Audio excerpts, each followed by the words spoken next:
À l'occasion du 20e anniversaire de la Cour pénale internationale, plusieurs partenaires se sont associés pour organiser l'exposition Juger créer afin de célébrer la seule juridiction internationale permanente au monde qui peut juger les crimes de génocide, les crimes contre l'humanité et les crimes de guerre. Le ministère de la Justice a organisé l'exposition Juger créer regard sur la Cour pénale internationale pour célébrer les 20 ans de la création de la Cour par le statut de Rome en 1998. Nous avons donc souhaité marquer cette date historique non pas en organisant un énième colloque ou une conférence entre techniciens et entre juristes, mais précisément d'organiser un événement qui ouvre la Cour au grand public, lui permette de comprendre son sens, son fonctionnement et les défis auxquels elle est confrontée. Parmi les œuvres exposées, le travail de l'Ukrainienne Victoria Sviatuk, qui livre ses dessins sur la guerre en Ukraine et qui nous plonge ainsi dans l'actualité récente de son pays. Autre partie marquante de l'exposition, celle consacrée aux dessins d'enfants, témoins, victimes et parfois acteurs de crimes de guerre.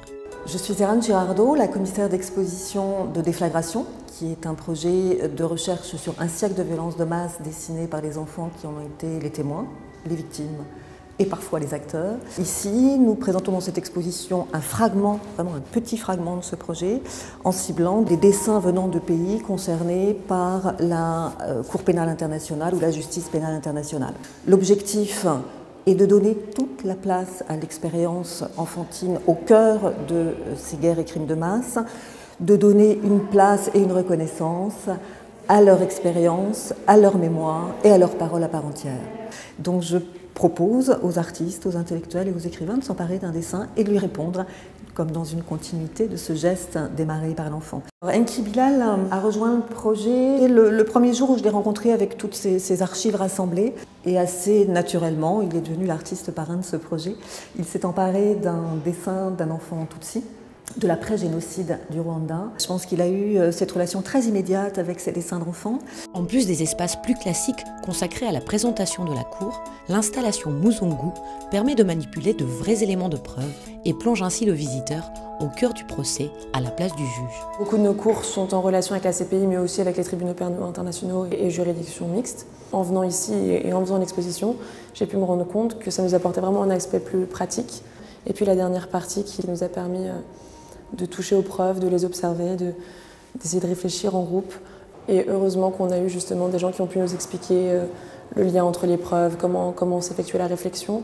Je ne pense pas qu'on aurait eu accès à des preuves si c'était pas aujourd'hui ici. Donc vraiment, ça nous a apporté quelque chose qu'on n'a pas pu faire avant.